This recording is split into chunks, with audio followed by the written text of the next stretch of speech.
Welcome back to another reading and correcting of The Used Child. With me, Kindar, the Tiger Right, and Ty, the Tiger Supervisor. Today, we are doing Chapter 2. Alex felt the heat of the engine blasting away as he ran. They hadn't waited for him to be at a safe distance, and instead of a slow takeoff, she had them throw the engine at max. Once he no longer felt the heat, he stopped and looked up. Should have left them a surprise for that. Still could. The buoy was in contact with the ship, and cursing that would be easy. With the case, continued to defend her down as he watched the ship vanish, and his pack joined it. He decided not to bother. Their paranoia would do the work for him. He took his jacket off and looked it over. The back had a few lines of carbon, darker than over the gray armor, but that fell off when he brushed them with a hand, and the jacket was intact underneath. He brushed the back of his pants, and his hand came away with more carbon, but those two were intact. If there had been damage, he'd have blown them up right there. Maybe.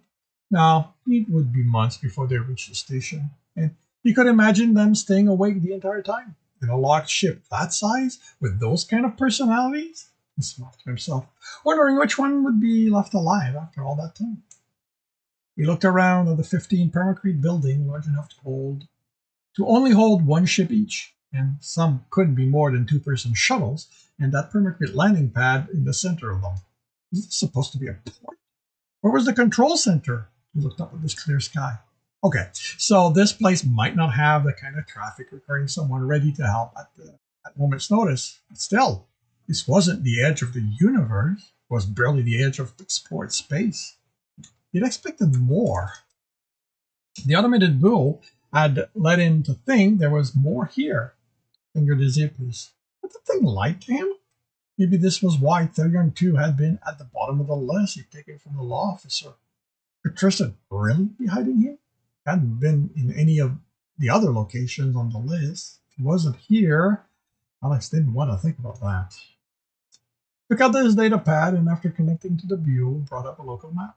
No large population center, which was where he'd expected the Somalian to thrive. A place to carouse, charm guys, and enjoy the spoils of his crime. Found the town on the map, a loose collection of 30 buildings, with the same numbers spread out over miles around it. That wasn't a town. That barely qualified as a settlement. And this place had been around for over 100 years. According to the Bureau. What did they do? Chase new arrivals with pitchforks and torches? Threw his pack over his shoulder and find out if Tristan was here, not by staying here.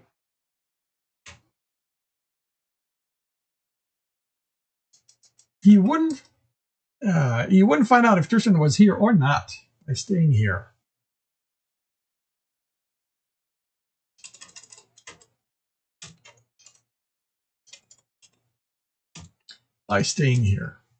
He grabbed the case and straightened as a man crested the hill, walking along the dirt path leading to the town. Alec put the case back down and decided to wait for him. At half the distance, he made out the gun at the man's hip, and the ease with which he walked showed the man was used to its weight. For a moment, Alex thought he was in one of those old settlement vids, and that the man would greet him with a howdy or a how do you do, sir, with the tip of a hat. But the man didn't have a hat, and when he was close enough, he didn't have to shout. He said, "Afternoon. We don't get much visitors in these parts. Sorry for taking so long. I'm Jacoby, what passes as a portmaster." Alex nodded in greeting, but didn't say anything. He couldn't place the accent, but wasn't like he should have expected to. And the way Space Gov enforced the use of standard speech, accents were the only way any society could express their individualism. So long as the accent didn't make the language unrecognizable, Space Gov let it be. What he could place was the body language. The man was alert, but calm, mercenary, or maybe retired. Alex had worked with enough people in the life to recognize them on sight. Jacoby had probably identified him as such too. The man's hands stayed close to the grip of his gun, a large model that on anyone younger he would think was for show. Alex's own gun was in his pack. He decided a long time ago that Arriving in a new place wearing it sent the wrong message. He wasn't looking for a fight.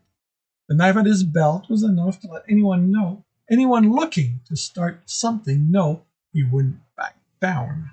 And the half dozen hidden on his person could be used to make the point clearer if needed. They didn't stay. And Jacoby said, "How'll you be leaving?" "How'll you be leaving?" "I'll make my own arrangement when the time comes. Maybe someone here can give me a ride. Folks here aren't known for traveling much." And looked up. "They in a hurry to leave? They left their exhaust on you." When he looked down, he motioned to Alex's blackened hand. "The deal was for them to drop me off. They have places to be. Got anything to do with the dead ship floating out there?" Alex shook his head. "Just sleeping. They'll get going in a few hours." He looked up. The exhaust trail was still visible, but the atmospheric wind would dissipate that. The only thing that ship would be able to confirm was that their quarry had skimmed the atmosphere. Of course, unless they were idiot, they'd know it could have landed and taken off. They might decide to drop down and check. "When they call to find out if I got any visitors, you want me to tell them no?" Alex leveled his gaze on the man. "Why would you do that?" Jacoby shrugged. "Got a policy here. So long as you don't cause trouble, it's not my job to put people on your back." "So you're what? The local law on top of being the portmaster?" "The portmaster?" Another shrug. "Nothing official, but like you, I've lived a life. If what you're looking to do is get away from that, this ain't such a bad place to do so." Alex shook his head. "I'm just passing through. I'm looking for a friend who might be staying here." Couldn't see himself staying in a place like this, even if he wasn't looking for Tristan. "We don't have anyone else from the life here," Jacoby said. "Mainly farmers and folks who wanted a life away from all the hubbub." "Yeah, this doesn't really look like his kind of place." I smiled. "But you know how it goes. It's that one place you were sure he'd never go to that he ends up settling on. So I figured I'd check it out. If he's here, you can't have missed him. Somalian, a head taller than me. Brown fur so black, brown fur so dark it could be black, and Jacoby tensed. His hand was on the butt of his gun. Relaxed, but ready to pull it out. "I thought you said your friend was from the life." Alex fought the urge to reach for his knife. "I said this wasn't the kind of place. His kind of place, not that he was a mercenary." Kept his breathing steady. Jacoby decided this needed to turn violent. Alex would have to react instantly. There was this story he'd heard about bringing a knife to a gunfight. What no one seemed to realize was that an expertly thrown knife could end the fight before the gun was out of its holster. Jacoby studied him. Must have noticed something in Alex's body language because he moved his hand away from the gun, but not so much he couldn't go for it if needed. "He's here?" Alex didn't bother hiding his surprise. How many Darfur Somalian could there be off Somalia? "I didn't say that." Alex smiled. "You were ready enough to shoot me. You often feel that protective about people who aren't here." What was Tristan doing here? Unless there was something about this town or planet that had been carefully hidden, it had nothing of value. "Right? So maybe I do know who you mean. What's he to you?" Alex took the time to study Jacoby. "Outright lies wouldn't do him any good now. He's someone I know. I met him a few years ago. Subjective. And what? You decided now was the time to get reacquainted?" Alex shook his head. "Been looking for him for pretty much all this time. He isn't an easy man to find." "Could be a reason for that." "I expect there is." Jacoby relaxed a fraction more. "What do you want with him?" Alex tapped the case with a toe. "I'm returning something of his." "He left that with you?" Alex thought back to that day. He had to leave in a hurry. I doubt he remembers. He bought it. "Why don't you show me?" "Careful, like." Moving slowly and keeping his hands visible, he crouched, unlatched the case, and opened it. Jacoby glanced down, then studied the statue of the defendant. Alex knew the effect the sandy-colored stone Somalian had on people who met Somalians. Even with the damaged and faded color, the details were impressive. The curved swords, one held, the other on the ground. The look of resolve in those painted eyes that spoke of the pain he could cause to anyone who dared threaten what he protected. Alex looked like It took an effort to look away. All this way, just for that? There was disbelief in his voice, but he didn't think. It has sentimental value. He didn't need to know the value was to Alex rather than Tristan. That friend of yours, he got a name? Alex closed the case. Did he go by Tristan? That was a common enough name among humans. For Somalian? For Somalian wanted by Space Gov? Tristan had used plenty of aliases over his long career, but his look was as distinctive as his name. I knew him as Jack. I doubt he still uses that name. If anyone here knew who Tristan was, they tried to capture him for the reward or call in bounty hunters. Either action would have had the same result. Display would have been erased off Space Gov's registry. Tristan wouldn't be captured by anyone. Jacoby took his time replying, his gaze on Alex as he stood. The man was thinking hard, could see that. About what? He couldn't be sure. Unlike what the vids showed, mercs didn't have a code. There was a reason they were both loved and despised by the corporation and Space Gov.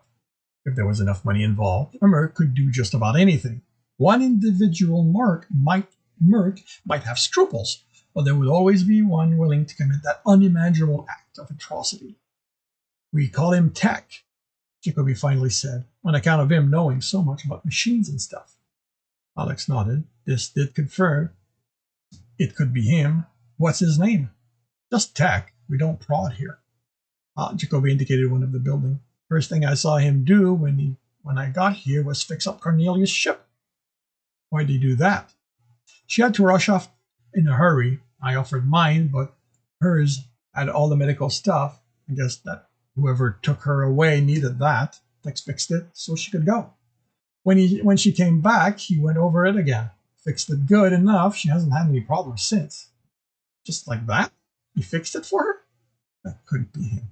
Tristan didn't help people unless he needed something from them. Maybe that was it. She'd done a job for him? No, Tristan used people. He didn't trust them. Unless she didn't know what she'd been doing for him.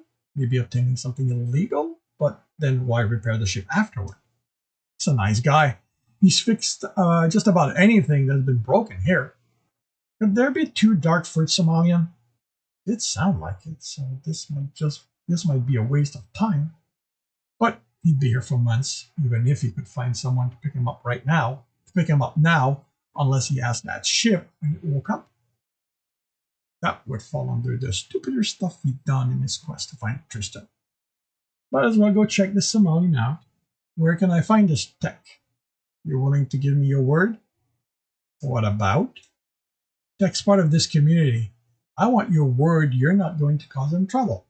If you're here to hurt him, I got a cut over there. You can stay there until someone's here to pick you up. As one man from the life to the other, I promise I'm not here to hurt him. Alex wouldn't trust a merc to keep his word, but he did his best to keep his. We're lucky. He got back a couple of weeks ago. Right now he'll be home, but unless something needs fixing at one of the farms, by the time you get to town, he's going to be at Denny's Tavern. Always eats lunch there. Alex picked up the case. Thanks. How long has he lived here? Jacoby shrugged. Don't know for sure. I've been here 40 subjective years, and he was already here. We're not all that keen on documenting stuff here. 90 years is what I've heard from how long he's had the land. He travels a lot, indicated one of the larger buildings. That's his ship in there. He's got a new one this last trip. Nice one, too. Alex glanced at the building, but was too surprised by what he'd learned to see it. 90 years? There was no way Tristan had kept a base of operation for that long. Every other base he'd gone to had been abandoned for only a few years, some as fast as one job. He looked at the path toward the town. Oh, this made sense. How do I find this tavern? He slung the pack over his shoulder. Just follow the path. It'll take you to the middle of town. Jacoby smiled. When you reach the fountain, just look left. Okay. Alex picked up the case. Are you escorting me there to ensure my good behavior? Jacoby snorted. You gave me your word. Anyway, I need to see to the boyo if I'm going to tell that ship no one landed. I can't have it make a liar out of me if they question it directly. Alex began walking. But Toby said, if you decide to break your word, I don't care just how good you think you are out there. I'm going to put you down. Alex didn't reply. He didn't even slow his pace. The walk was quiet. And you know what? I don't have a break, so I don't know.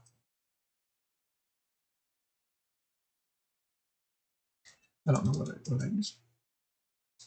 The walk was quiet, but not as boring as he'd expected. The Space Gov registry had this planet as at the bottom of the colonization scale, so Alex had expected a mostly barren world with a breathable atmosphere and maybe a few patches of green. This might have been the only area with land that could be used for farms, but Alex recalled seeing a decent amount of green as they landed. Now, if you were to take a second look at the registry, you wouldn't be surprised to find subtle traces of coercion. He smiled as he enjoyed the walk and the air. He tried to remember when he'd last walked planetside, let alone been anywhere without any of the chemical used to make the air breathable on corporate world. Real? No, he'd had to shuttle to the mountain. Dublindor, it had to be that one. The world had been humid and overgrown, and there hadn't been any way to see anything resembling a building where the sensor picked up power. He'd had to land and trek through the vegetation to reach what had turned out to be the ruins of a building. The power generator still worked, but nothing was connected to it. There had been a battle there, and after that, any intact technology had been hauled away. By the time the town came into view, he wished he'd had a hover ride. He was going to add that to the list of things to get, which meant acquiring a larger shuttle, unless he went for one of those hover packs. The buildings were more varied here. Some of them still had the permacrete underpinning, but most were built of wood, stone, and something that might have been the local equivalent of permacrete. This wasn't the work of people in a hurry to have shelter, or staying only long enough to get a specific job done. This was people settling for the long haul, laying down roots. You could see filigree in the wood and around the windows, stone meticulously arranged to form a foundation. One had a scene sculpted in the permacrete equivalent. Another had a forest scene painted on one side, and he saw red, oranges, and brown on the other side as he walked to the center of the buildings. He noticed Denny's Tavern before he reached the fountain. Jacoby hadn't needed to tell him to look left. There was no way he could have missed it. It was a two-story structure, the bottom part made of rough-hewn gray-green stones, the second story built out of a golden wood, which he at first thought had been painted color. The door had a wooden banner over it, moving in the breeze, with a busty woman painted in bright colors, carrying a tray filled with food in one hand and a tankard of something foamy in the other. She had a smile on her face that hinted that she might be willing to offer other services if you were so inclined and had the money. It certainly said eating establishment. He stood by the fountain. It was circular, made of stone, and without any water. There was a pedestal at the center, and the tubing to connect to the part that would spew water, but that was missing. He looked around, attracting the gaze of some of the people walking or standing around the buildings. But none of them came to ask him what he was doing here, except for them wearing modern clothing and that the hovers looked to be no more than 20 years old. He could be standing in an old settlement vid. He hadn't thought there was anyone left who lived this way. He headed for the tavern, while falling in line with the people also heading there, but not talking. Instead, inside, it was one large room with a bar at the back, table spread in the center, and stairs going to the second story. Whatever he thought about the room was derailed when he saw the Somalian seated at a table on the far wall, reading a datapad. The room went silent as Alex's heart stilled. The coloring was almost right, just a shade lighter than what he remembered, but the smattering of white in his fur, the star field in the dark night that he'd lost himself in so often, he'd never forget that.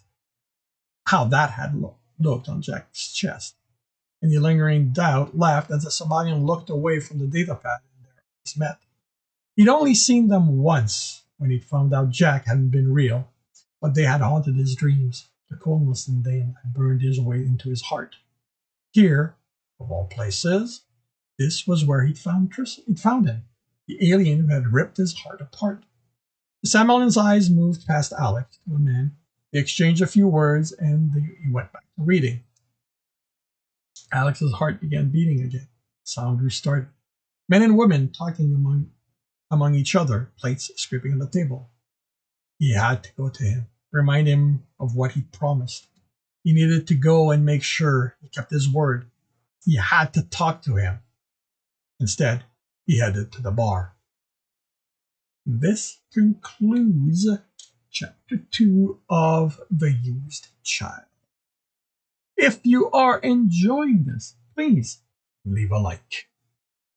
If you want to be notified when the next chapter will be up, subscribe and hit the bell. If you want to read the whole book, as well as the other in the series, there are 6 books in total at this time. They are available on all major e-retailers. If you want to support me and get access to basically everything I've written, that is on my Patreon. And if you want to listen to me doing these live, it's on Twitch every Tuesday morning at 8 a.m. First of the week I am writing. And the links are in the notes. With that, I shall wish you a good day.